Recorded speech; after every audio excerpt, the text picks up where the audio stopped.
Hi, my name is Graeme Blake. I got a 177 on the LSAT. I'm the creator of LSATHacks, and this webinar is about getting better at LSAT logical reasoning by learning fundamental skills to a much higher degree than most people are willing to try and learn them. Because my contention is that the way that you get into the 170s on LR is by not by just learning some like fancy advanced things, but actually by just really mastering the basics. And that there are clear identifiable basics to master and clear drills to do them. That's what I'm going to be showing you in this webinar. And just a bit about logical reasoning to start is that I think it's the core of the LSAT. Its logic is used on logic games, and its reading precision and argument style is used on a bunch of reading comprehension topics and questions. And so it really just seeps through the whole test, and getting better. This will help you with everything. I also should make a little note that prior to test 89, everything from 1 through 88, all the practice tests, they used to have 2 logical reasoning sections, so it used to be even more important. When you do the new practice tests, they only have 1, so the older practice tests overrepresented a little, but I don't think this matters for our purpose. It's still the core of the LSAT. So let's get into it and how to learn what these fundamental skills and what they are. What I've noticed is that people in like 160s, actually put this slide at the end, but this is actually the important thing to say right now, is that if you're in the 130s and 140s, you basically are still learning the basics. In the 150s, there's people who still have parts of the basics they don't understand. The danger zone is in the high 150s and in the 160s, where I don't actually usually meet people who have all of the logical reasoning fundamentals down at those levels. Even in the 160s, people are still making errors that I would count as like pretty basic. Like you could know maybe 80% of it and do very good at it, but there's still areas in what I'm going to cover in this presentation tonight that you're missing. And if in the 150s you're there, then you're also having areas like that, but you're kind of in the danger zone where you feel that you understand. And you can have this feeling of like, oh, like I understand this, and it blocks further improvement. I'm saying you want to set a really high standard for this stuff, because in the 170s, people basically don't make errors with these things, and you want to get it so it's basically like laughable that you would make a mistake on a lot of this stuff. By the way, forgive me for my PowerPoint skills. I think as Samuel Johnson said back in the 17th century, forgive me for making such a long, wordy PowerPoint. I had not the time to make it shorter, but I think you will find this stuff helpful. So you can break LR down into 2 broad categories. There's the basics and the advanced edge cases. This presentation is going to be mostly about the basics. My contention is that if you really learn those, then you have the tools to get better at the very hard questions. And don't get me wrong, they're still hard. There's still questions I think about and struggle with on the LSAT. That never goes away. But there becomes less of them. The better you get at all the basic skills, suddenly it's maybe like 2 questions per section rather than 10 that are really hard, because a lot of the other ones are solvable just with the basics. So what are the basics? There's question types, like identifying the question types. This is just table stakes. Identifying arguments from sets of facts. Identifying the conclusion. Translating conditional logic to diagrams. Quantity words. Drawing conditional statements, like chaining them together, doing contrapositives, connecting quantity words. This is a big one. More about that later. Negating quantity words, negating answers on necessary assumption questions, interpreting ranges. So what I mean by this one's not one they teach so often, but you want to see quantity words as a range. And I will talk more about this once I get to that. And you want to interpret words literally. So like if I say I've given you some money, if I said that in real life, like I'm giving you some money, you would quite understandably interpret that as, being good for you. That is something, people don't say that if they're going to give you a penny. But on the LSAT, you have to interpret things literally, and the literal range of sum on LSAT is like the smallest amount. So some money could be like a cent, or I don't know, maybe they don't make penny anymore. So it could be like 5 cents. Like it's just nothing, right? Or it could be $1 billion. I don't have $1 billion to give you, but logically speaking, it could mean that. So how should you feel if someone says to you on the LSAT, I'm giving you some money? How you should actually feel is like, well, I'm waiting for more info. I don't know what you mean by that statement. Like it is basically a non-statement, but it's all over the LSAT, and I want you to interpret it that way. But we'll talk more about this. And the last one is identifying structure. We'll get to that when we get to that slide. So we're going to go one by one. Identifying question types. So you want to, this is just like something you need to have 100%. These are the most common questions, but not the most common. These are the question types on the LSAT. And in some other range of the test, you might have the occasional super rare one, but these are all the main ones. Strengthen, weaken, sufficient assumption, etc. These are some example stems. It's like, which of the following, if true, most strengthens? It's most strongly supported thing. You can have the words most strongly supported when actually it's a strengthen question because it's referring to the conclusion here. So this page isn't done yet, but I will send this out later. And it has some stems. And basically you should know all of these, how to identify these things from the stems. What I'm going to cover tonight is just some commonly confused ones. So like weaken versus flaw. On weaken questions, you're adding new information, reducing the odds the argument works. On flaw questions, you're abstractly describing it. So let's say you've got some body armor. You get shot. And then it hurts. You got a bruise. If you say, well, it didn't stop me from getting a bruise, so this armor's useless. I don't like it. You want to weaken that argument, and it's a dumb argument, right? Like it saved your life, but it didn't stop all the damage. That's why the person is complaining. So to weaken it, you would say without body armor, you'd be dead. So it was not useless. If you want to point out a flaw, you say confuses like a lack of use with less than perfect use. So this is like, this is a weird way of talking, right? Like this is not the weakened is much closer to like how humans talk in the real world. Nobody talks like this on flaw, but that's what you got to do. You got to do like an abstract thing. So that's common mix up. Sufficient versus necessary assumption. By the way, like some companies call this like sufficient is justify and then necessary assumption is assumption. I don't like that naming because I find some people mix up the two types. So I like giving them different words. A sufficient assumption question trying to help the argument prove it 100% correct. A necessary assumption, you want to actually find something like it might not strengthen your argument all that much, but it's necessary. So like, let's say I'm saying you are going to do well on the LSAT. For a sufficient assumption, it could almost be like comically too strong, but it works. If you say like, well, everybody will do well on the LSAT. You're part of everybody. So good enough. That proves the argument. A necessary assumption, you would think this is supposed to strengthen it, and it very, very slightly does. But it's really more about if this isn't true, you can't succeed on the LSAT. So if I say like you will show up to LSAT test, and it's like that is the bare minimum of success, right? Like everybody who gets an LSAT score shows up, but only some people meet their goal. But if you don't show up, you definitely don't meet your goal. So that's more of a necessary assumption. So it's like a very wide gulf between what happens. So these are just a couple of examples, but the main thing I want to say is like if you're not 100% on this skill, you need to get 100%. And in the 160s, I don't find there's that many errors here, but in the 150s and below, there are.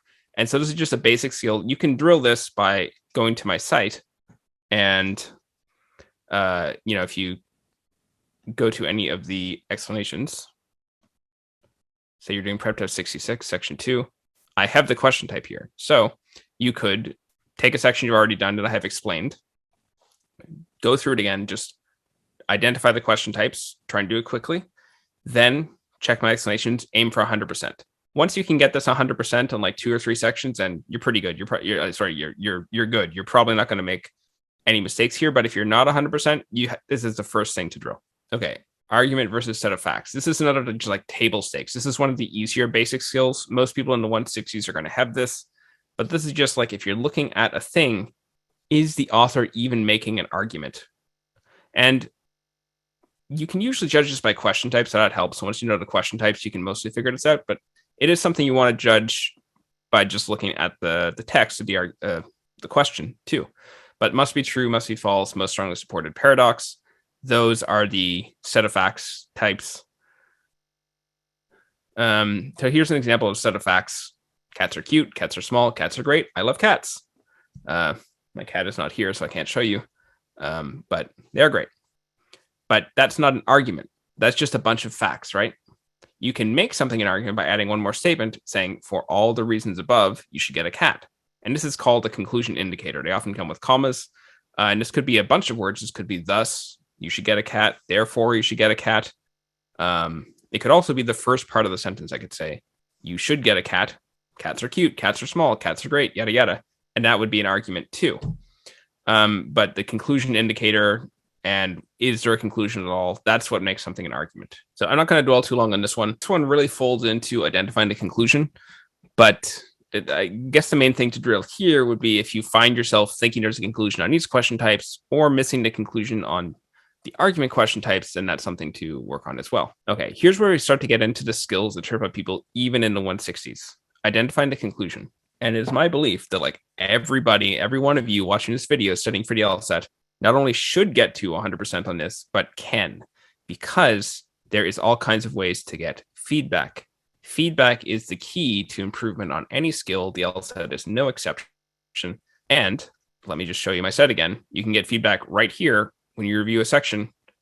You can see I've identified the conclusion and the reasoning. So you can take a section, review it, identify the conclusion and the reasoning, what you think they are, check if you got it right, aim for 100%, and aim to do it like quickly with assurance. You want to basically be at a point where you never, ever make a mistake on this thing. Don't accept even like 90% because it is a basic skill. So how do you do it? A few tricks. Look for conclusion indicators, especially words with commas, like I mentioned in the other one, like thus, hence, accordingly. You can see this in reading comprehension too. They indicate the author's opinion when they do it like that. But you don't need a conclusion indicator. Like I said there, you should get a cat there, small and cute. Also, this is maybe the hardest one. The words should and likely tend to be conclusion indicators, as they indicate uncertainty, words needing support. If I say Biden will likely win the next election or Trump will likely win the next election, I'm giving my opinion. That's something I got to support. But if I say like Biden will run in the next election, Trump will run in the next election, that's a fact. That's going to support some other thing. But the word likely or should indicates like probability, morality. Those are all statements that need support because they are less than 100% certain. So the conclusion will be the least certain part of the argument in most cases. Here's another way. Ask yourself, if all else fails with the indicators, ask yourself if a sentence supports or is supported by other info. And when you're reviewing a question in like blind review and you don't know what the conclusion is, this is one especially you should turn to. So take two sentences. I say, you should get a cat. Cats are cute. Well, what's the conclusion? What's the reasoning? You can take them both and put them in reverse order and see which makes more sense. Does it make sense to say, you should get a cat? If you do get a cat, all the cats in the world will be cute. Or if I say, all the cats in the world are cute, this means you should get one. Probably the second version. Whether or not you get a cat is not going to change the cuteness of cats around the world. Like that just doesn't make sense. So it makes much more sense for the conclusion to be, you should get a cat. No. So that's a typo. That should be number two. Number two makes more sense. You can drill conclusions in a few ways. Like I said, take a section you've done, prep it, and use some explanations. You can also do some identify the conclusion questions. There, the right answer will be the conclusion. So LSAT identifies it for you. These are going to be the harder ones. So this is when you get down to like advanced conclusion identification. You really want to get it perfect.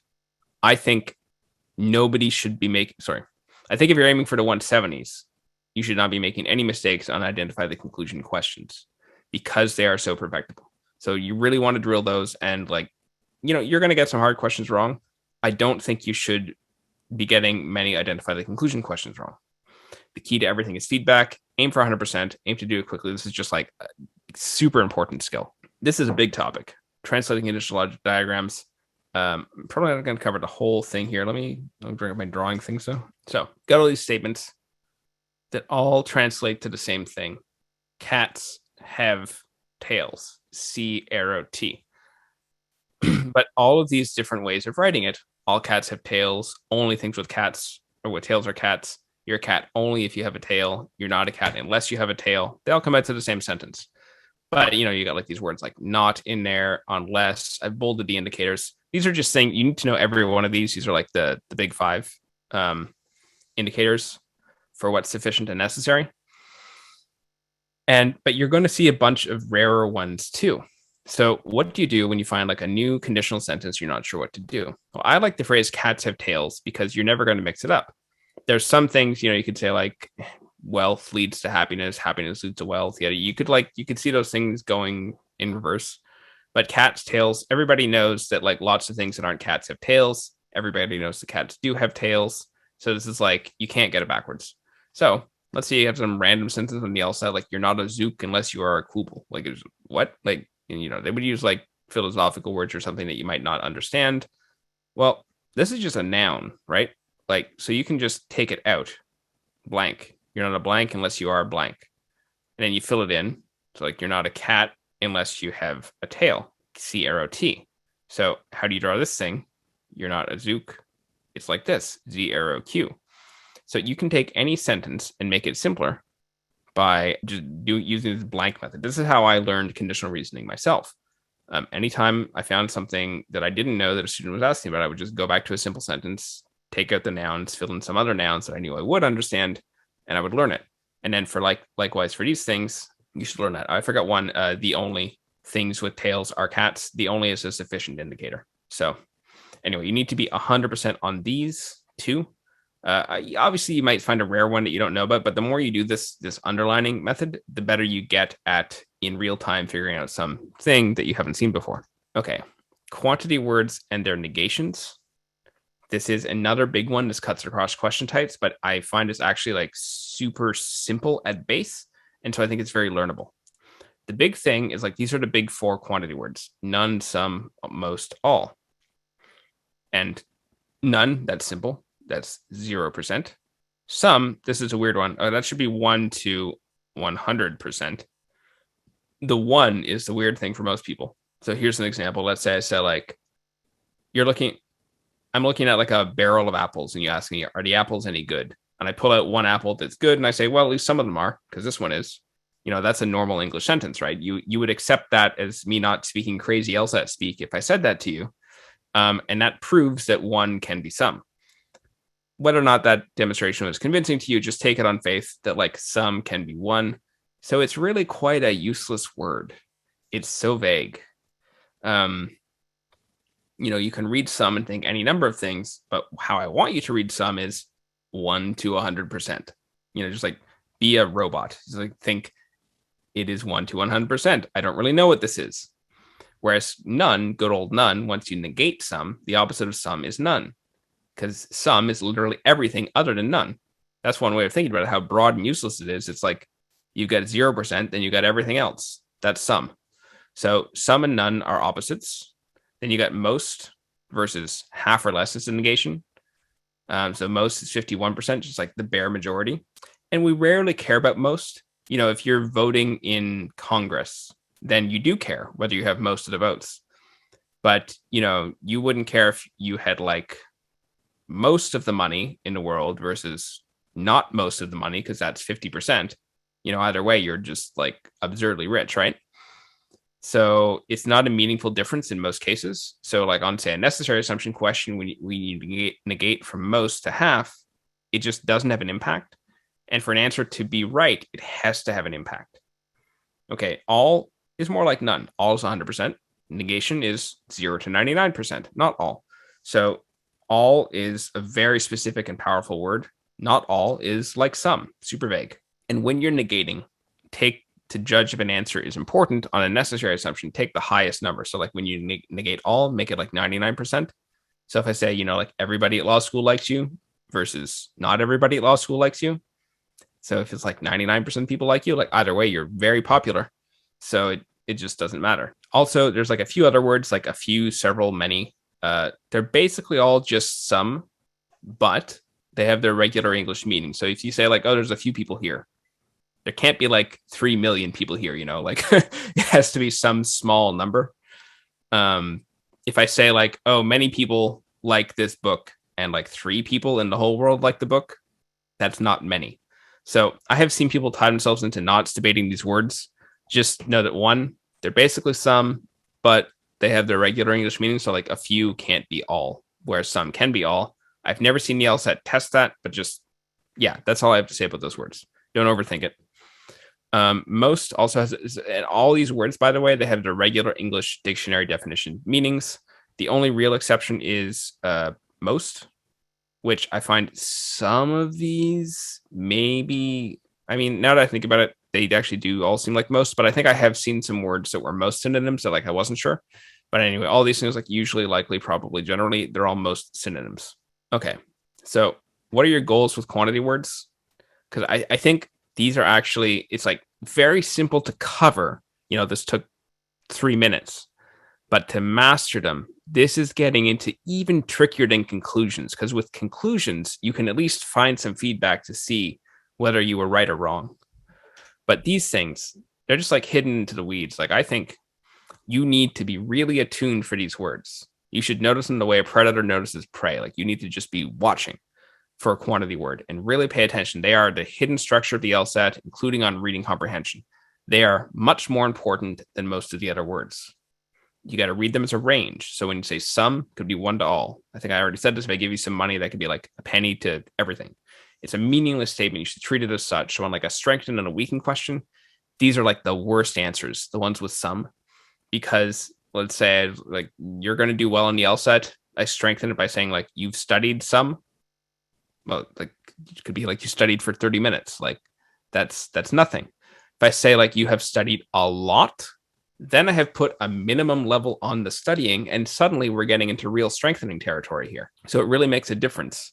And you want to always be aware of that and notice when there's a broad range versus when they add a qualifier. You want to set the goal of negating them quickly with 100% correctness and negate to a range. So if you negate all, you're negating to not all. It's the whole range. And you especially want to think about the top of the range to see, does negating to the top have an effect? And for logical purposes, take the least useful part of the range. Oh, yeah, that's what I just said. So like when negating most, go from 51 to 50%. In most contexts, you don't care. On a strengthening question, you should think about some as meaning one. Like this is like a second layer when evaluating answer choices. Like, does it have an impact? It has to have an, regardless of what the words mean, an answer has to have an impact for it to be meaningful. Next one, drawing conditionals. So again, I love the cats have tails. So let's say I've got these two statements. Cats have tails, C-arrow-T. Tails have vertebra, T-arrow-V. I'm sure you've all seen this before. Yeah, you can combine them, C-arrow-T, arrow-V. Then you've got a combined conditional statement. This is your bread and butter. This is why we diagram, because, you know, if you just have cats have tails, you probably don't need to draw that. But once you start getting into multiple statements, this CTV thing is shorter than all the English, and that's the actual purpose of drawing. An important thing here, you can only read a diagram left to right whenever you have a fact. So if I say this dog has a tail, you start at T. It's like we've got a thing with a tail here. So we've got a thing with a vertebra. I bolded the ones here, tail, vertebra. Can you say anything about C? No, you can't conclude the dog is a cat. That would be going backwards. You can only go left to right. You can only start at the thing that you have. Whereas if I say this is a cat, I'll draw another C, T, V. You're starting at C, then you circle all of these. This one actually comes up in logic games. I was just talking with a student about this, where they were trying to understand about what it meant if you just started here and it like breaks the chain. All it really means is like you could, in this situation, if you have a tail, you could have C, you could not have C, because the rule doesn't cover going backwards. Now, some statements, I guess this slide got a little cut up. You can also draw some statements. If I say some cats are black, you can draw it as C some B, that's one statement, or B some C, they're reversible. Some cats are black, some black things are cats. You can connect this onto the conditional statement. B some C connects to CTV because it has to connect on a sufficient condition. And what you can do then is you can combine the B and the T and the B and the V. You can connect this sum statement to every subsequent condition. So I can conclude some black things have tails, some black things have vertebra. Why can we conclude this? Because they're cats, and cats have tails, and cats have vertebra. And you know, I'm not going to cover this at length. These are just the basics that you have to know. How do you drill these things if you're shaky on any element of this? Is collect every question with chain conditional reasoning, every question with quantity words, with some, with most. Make a whole drill set of them and treat them like logic games. Redo them, keep drawing them, aiming to go faster and smoother so that you are 100% on these things.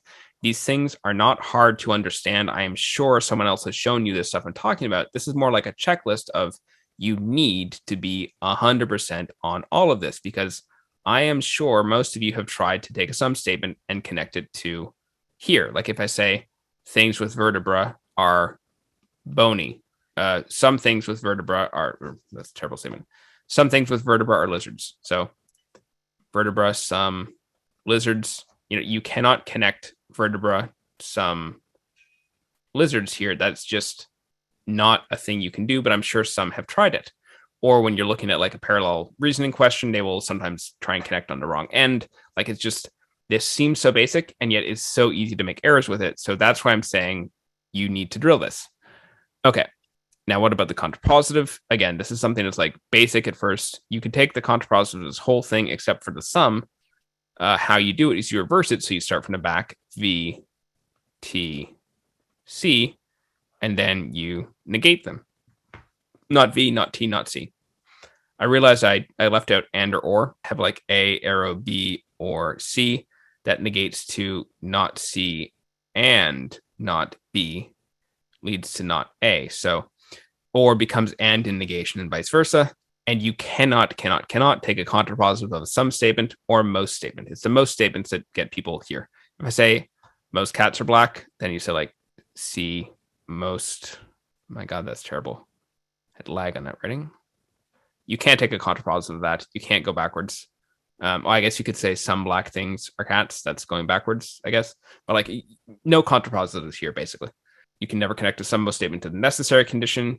Also, you can't connect a most and a some statement to each other, with the one exception that if I say like most Americans wear hats and most Americans drive, then you can connect these two things and say some people who wear hats drive, because you've got a majority of two groups and they have to overlap. Sorry, you've got two separate majorities of the same group and they have to overlap. This is just like, if this confuses you, this is just like one thing to like Google and look up or ask somebody. But this is like every few tests, they'll test this deduction. If you know this deduction by heart, that's a free point. If you don't, it's a time sink or potential loss point. So logical reasoning is really just like learning a bunch of small things so that they can't trip you up with the repeatable stuff. So I really think like everyone should have a collection. I should probably make a collection like this with chain conditional reasoning, like all the conditional reasoning stuff. I'll probably get around to that someday and just drill them. I think this is perfectible, just like logic games are. You will get so much better because often the hardest questions have conditional reasoning. And if you can flip like 3 or 4 questions per section from hard to easy, that's a big win. Okay. Negating necessary assumption answers. By negation, I mean make false. So this is like what I showed earlier. If I say you're going to do well on the LSAT, a necessary assumption is you show up to the LSAT. Doesn't really strengthen the argument much, but you do need it. So negation is you usually just use the word not. You will not show up to the LSAT. And if you say that, well, you're not going to do well if you do not show up. So by negating it with the word not, I show that it is necessary that you do show up. Again, sounds simple. Most people can negate most answers, but the people in the 170s can basically negate every answer. Not only do they know how to negate every answer, they tend to just automatically know the negation like it's not a conscious process. People often ask me how many statements should I negate per question, and like probably no more than 2, except what I really want you to get to is so that you're actually automatically negating all 5. You're actually automatically negating any sentence you hear in life. Sometimes people say like the LSAT ruins them because they're just an everyday conversation. Suddenly they're noticing all these things. That's kind of actually where you want to get to, because like if you're in court and thinking on the fly, knowing the negation of a sentence is just part of understanding what that sentence means. So that's the ultimate goal. So a few tips. Remember, a negation is the logical opposite, not the polar opposite. What I mean by this is if I say like, let's say the New York Yankees, they can win 100% of the games. They can lose 100% of the games. They can win 50%. This is what I mean by a range, by the way. So if your friend says, I think the New York Yankees are going to win all of their games this year. Remember that word, all? What's to negate to? Not all. Not. That's how you negate. So if you were doing the polar opposite, you wouldn't say this. You would say they are going to lose 100%. But if you'd said like, if your friend said they're going to win 100% of the games and you said, no, they're going to lose 100%, your friend would look at you like you're crazy. Like, why are you doing this? Why are you like jumping to the far end? If I say, I'm going to eat healthy every meal this year for my New Year's resolution, and your friend says, no, you're going to eat junk food every meal. Like, that's crazy. Like, Who eats junk food every meal? Okay, some people do, but if someone's aiming to eat healthy food every meal, they're probably not going to go 100% junk. So you want to instead negate just a little bit over here and say they're not going to win 100%, they're going to win 99%. That's the logical opposite. It's just a tiny little trip instead of going all the way over here. So that's the first step in negation. The word not just takes you a little tiny distance. So all is a weak answer because the negation doesn't matter. If the Yankees win 100% of their games or win 99%, they're going to do great. Like, it just, you would technically be disproving your friend, but doesn't really matter, right? A strong answer is actually some, because what is not some? It's none. And these things matter. If I say you have some food and you negate that to you have no food, well, that's a crisis, right? That's really bad. If I say you have some money versus you have no money, suddenly you're in trouble. If I say you have some friends versus no friends, all of these things are pretty devastating once you get to none. Or if I say some nuclear power plants are exploding versus none are, you kind of want to be on none. So some to none is going to be, you could get a very decent score on necessary assumption questions just by looking at the words they use and guessing based on picking the answers with some in them. That would actually work better than you would think. And you could do the same on strength and weaken just by crossing out the answers with some in them. Most is a weak answer, and you just really want to think does it matter if I go from one to the other? And don't focus too much on the grammar. Just disagree with the statement. When I was in LSAT training, we were trying to do negations. These were all smart people who had done well in the LSAT, and we were just flubbing it. And our instructor was just tearing his hair. Guys, just disagree with me. That's all you need to do to negate. Your gut is actually probably better than your brain on a lot of these. I don't mean your gut is perfect. You have to train your gut by thinking about stuff to some extent, but most of the time just thinking if a friend said this, how would I argue with them? Your negation is going to be better if you use that. And once again, feedback is the key. To double check your negations, you can do a drill where you pick a set where I have negated the necessary assumption answers and negate every answer, then check what I wrote and see if it matches. Now, the tricky thing here is this is English grammar. So the way I negated it is not the one true way to negate. You want to just look at the idea and think, does the idea of your negation match mine? I'm always doing my negations as the logical opposite. So that'll help keep you thinking, wow, that's a really useless negation. Negating that does nothing. Because what you want for negation is something that destroys the argument. Anyway, so that's your end goal is to know everything, every negation. So, and I've already talked about this, but I want to reinforce it. Interpreting quantity statements as a range. This is another key basic skill, and you want to interpret statements literally. This sounds easy, but it's actually hard because there's some stuff let's say there's a reading comprehension questions and I'm talking about food, and it's an author agreement question. Would the author agree with the following statement? People like bacon. Would you agree with the following statement? People like bacon.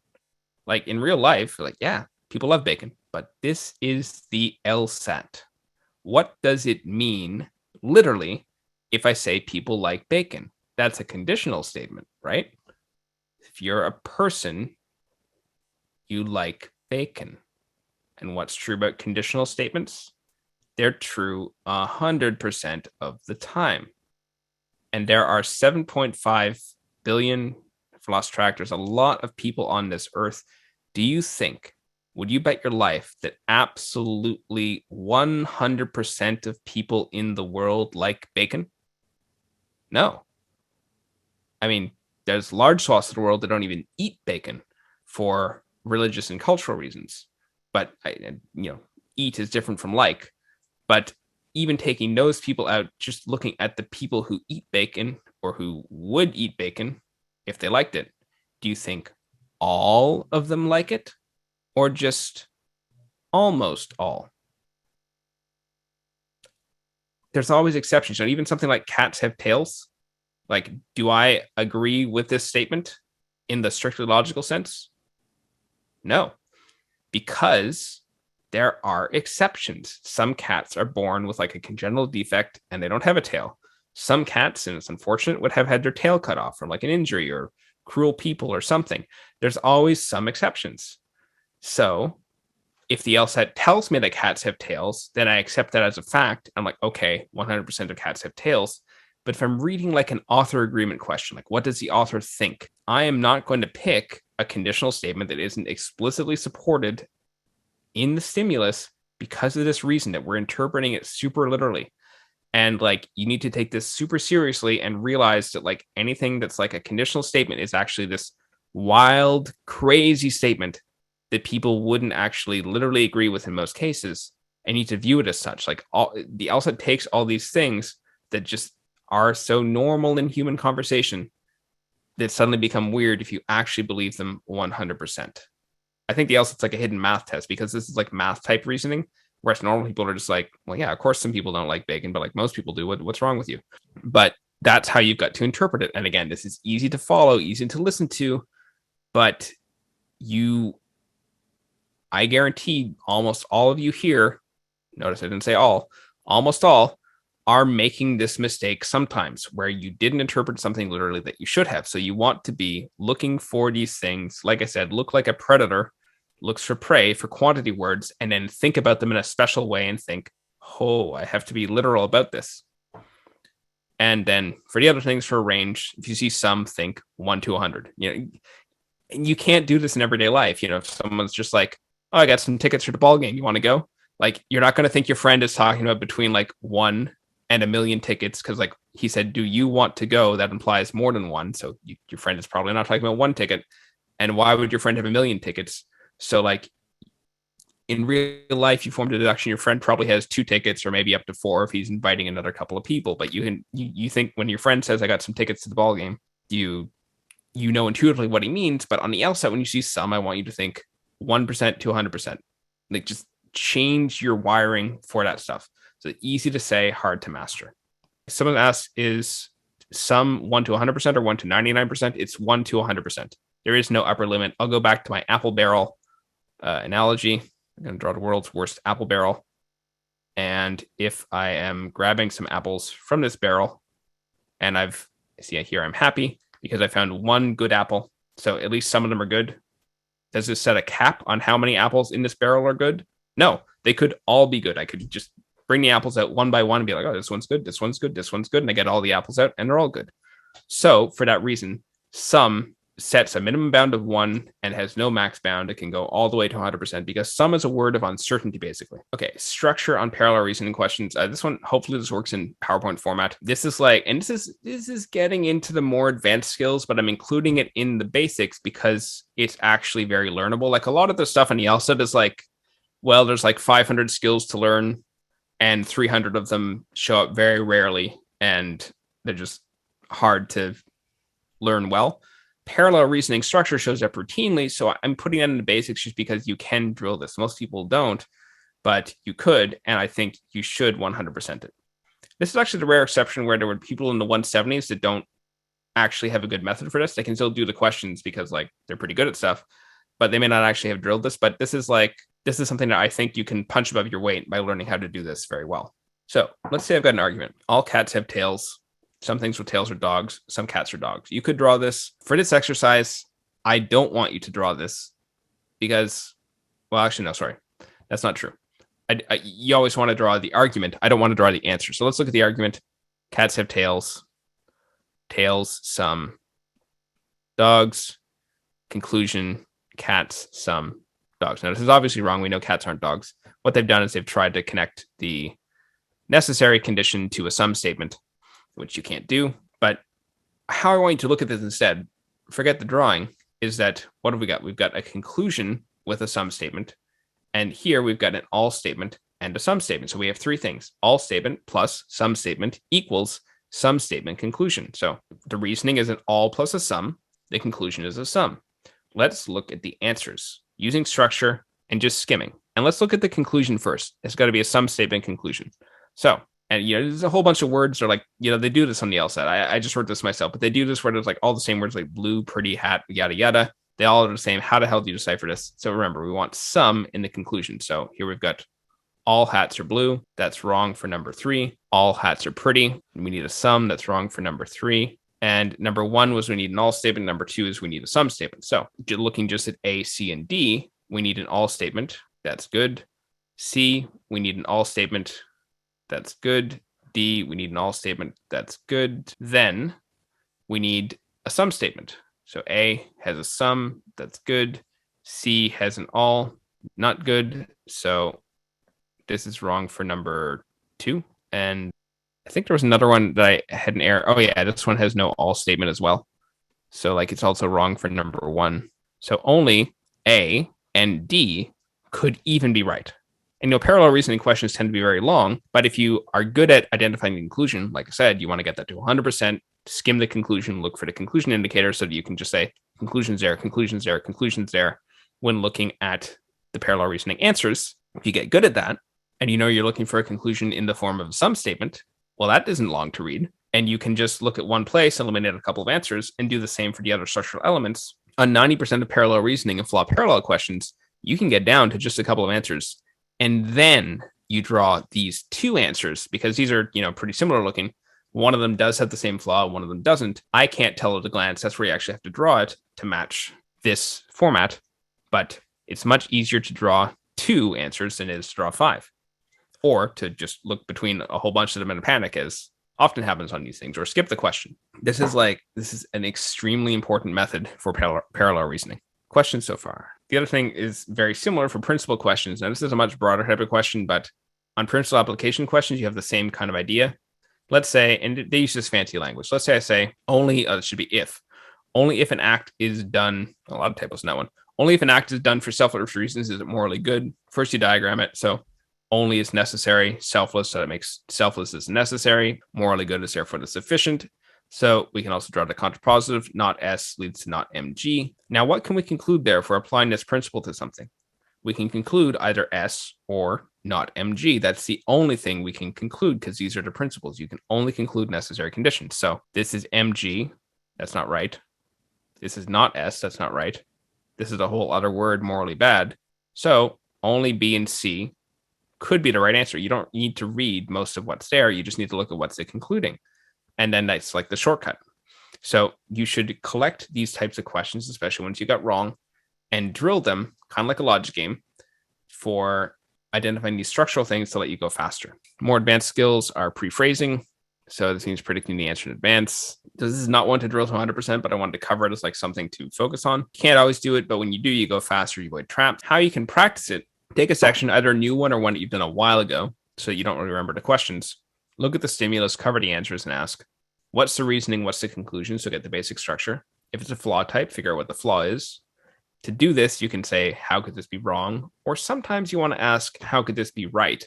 Because I find sometimes that helps flip the thing and let you see what they're actually doing. And then as part of this drill, you write down your prediction of what could be the answer and why. Then uncover your answers and look for that prephrase. Don't consider any answer until you've looked at all of them and checked for your prediction. This is a real trap. Sometimes the answer is E and it's obviously E, but people get stuck on like answer B, answer A, do a lot of work, and they get the question right. You get the question right, but you take like 30 to 45 seconds that you didn't need to.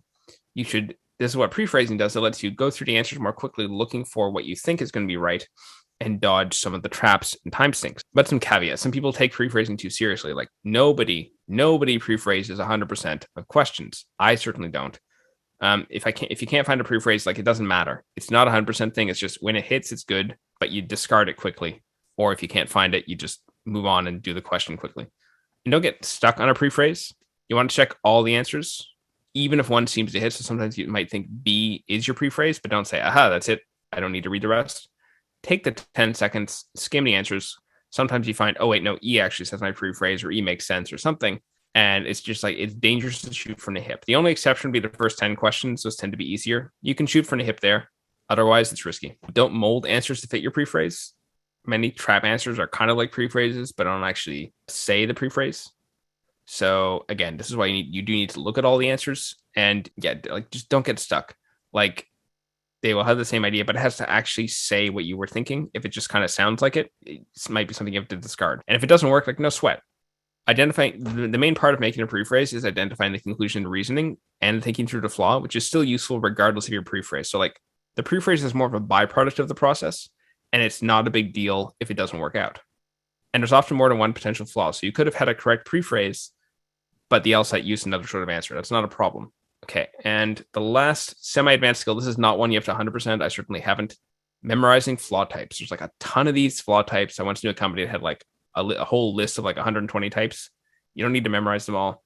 but you should know some common ones. And you should also like take some flaw questions and look for like examples of the flaws and examples of the wrong answers. That is something you can drill. Some common ones that just pop up off the top of my head, and I think everyone should know these, are circular reasoning, which is more of a wrong answer than it is a right answer. But that's where like the evidence is literally the same as the conclusion. So if I say like this pen is blue because it is blue, the evidence is literally the same as the conclusion, and it is not a good argument. Mixing up relative and absolute, that means like if I say you are healthier because you ate an apple, it's not the same thing as saying you are healthy because you ate an apple. People could be very unhealthy and eat an apple. It's not going to change things. Health is a bunch of things combined. So mixing up facts and morality, that's like if I say like, like the house is burning, we're in the house and the house is burning down. That's a fact. If I say we should leave the house, that's morality. That's the conclusion. The LSAT makes a strict separation. Even though in everyday life, if I say the house is burning down, you'll just say, oh God, we got to run. Right? Like you'll instinctively have the right moral intuition there. But on the LSAT, they separate causation, correlation flaws. I don't have the time to go into this. But this is a very important one that you should know 100%. Actually, the one thing I will say is like with any correlation, you have the possibility that like A causes B, B causes A, some third factor C causes A and B, or it's a coincidence. Those are the big things to know about correlations.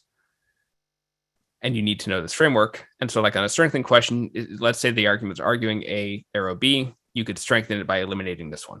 For example, scientific sample flaws, the main thing is you want like a random unbiased sample. Size doesn't usually matter. That's actually like a common trap people do. Like if they don't specify size, you just have to assume size is good enough because there's not space in the LSAT to give a whole 3 paragraphs of methods. But you do want no obvious bias factors, and rate versus amount. If I say like you have like